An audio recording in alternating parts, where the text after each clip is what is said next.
अचानक मस्जिद में घुसकर पीएम मोदी ने जो किया, देखती रह गई पूरी दुनिया। पाकिस्तान के अंदर लगने लगे मोदी मोदी के नारे। योगी आदित्यनाथ भी देखकर रह गए हैरान। इस देश की कुल 4 लाख आबादी, लेकिन यहाँ के लोग भारत से ज्यादा क्यों अमीर? जिस देश की मस्जिद में घुसे प्रधानमंत्री मोदी कभी हिंदुओं का हुआ करता था देश, फिर कैसे बन गया कट्टर इस्लामिक देश?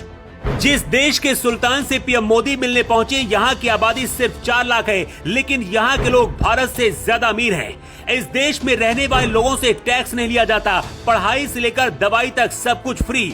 यहाँ का सुल्तान दुनिया के सबसे बड़े और आलीशान महल में रहता है। दावा किया जाता है कि यहाँ का सुल्तान सिर्फ 16 लाख रुपए में अपने बाल कटवाता है। यहाँ लोकतंत्र नहीं बल्कि राजशाही चलती है। ये देश कभी बौद्ध और हिंदुओं का हुआ करता था, लेकिन अब ये कट्टर इस्लामिक देश बन गया है। 4 लाख की आबादी वाले इस देश में मोदी क्या करने वाले हैं, पूरी दुनिया की इस पर नजर है। अमेरिका से लेकर पाकिस्तान और 57 मुस्लिम देश इस तस्वीर को देखकर हिल गए जब मोदी अचानक से मस्जिद के अंदर पहुंचे। इस देश का नाम है ब्रुनोई, जहां पहली बार भारत का कोई प्रधानमंत्री पहुंचा। मोदी ब्रुनोई क्यों गए और क्या लेकर लौटे हैं, उससे पहले आपको बताते हैं कि आखिर बौद्ध और हिंदू देश कैसे इस्लामिक देश बन गया। आखिर क्यों यहाँ का सुल्तान ही अपना धर्म बदलकर मुस्लिम बन गया।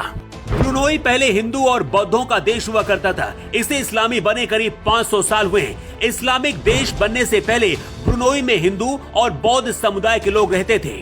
ये दक्षिण पूर्व एशिया में एक प्रमुख बौद्ध राज हुआ करता था। पुरातात्विक साक्ष्य भी इस बात की पुष्टि करते हैं कि यहाँ कई जाति समूहों के लोग रहा करते थे।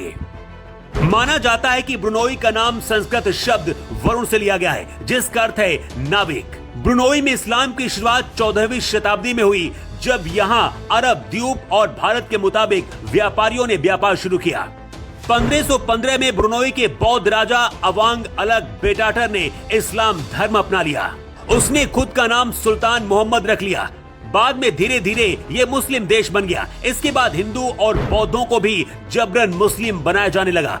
1959 में ब्रुनोई के संविधान में लिखकर पूरी तरह से इसे इस्लामिक देश घोषित कर दिया गया। ब्रुनोई की अर्थव्यवस्था तेल से चलती है। यहाँ पर 1929 में तेल की खोज हुई। तेल और प्राकृतिक गैस इस देश की अर्थव्यवस्था की रीढ़ बन गई है। वर्ल्ड बैंक के मुताबिक ब्रुनोई में प्रति व्यक्ति आय करीब 28 लाख रुपए है, जबकि भारत में प्रति व्यक्ति आय करीब 1,84,000 रुपए। मतलब यहाँ के लोग भारत के लोगों से कई गुना ज्यादा अमीर और पैसे वाले हैं।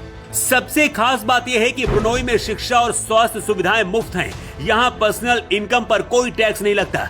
द टाइम्स यूके की रिपोर्ट के मुताबिक यहाँ के राजा हसनल बोल्किया बाल कटवाने पर ही 16 लाख रुपए खर्च कर देते हैं। बोल्किया के बाल काटने वाले ही महीने में 2 बार प्राइवेट चार्टर्ड प्लेन से आते हैं। इसके लिए सुल्तान ने खुद विमान खरीदा, जिसकी कीमत 3000 करोड़ रुपए बताई जा रही है। इसमें सोने के वॉश बेसिन लगे हैं और आलीशान गोल्ड की खिड़कियां भी लगाई गई हैं। विमान के फ्लोर पर सोने के तारों वाली हैंडमेड कालीन बिछाई गई है।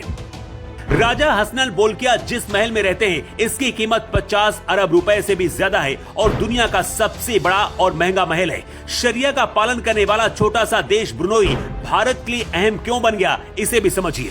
यहाँ के सम्राट हसनल बोल्किया ने मोदी को निमंत्रण देकर बुलाया था। पहली बार भारत से कोई पीएम यहाँ पर पहुंचा। ब्रुनोई डिफेंस, ट्रेड, एनर्जी और स्पेस टेक्नोलॉजी के लिए काफी अहम है। स्पेस टेक्नोलॉजी में ब्रुनोई भारत का साझेदार भी रहा है।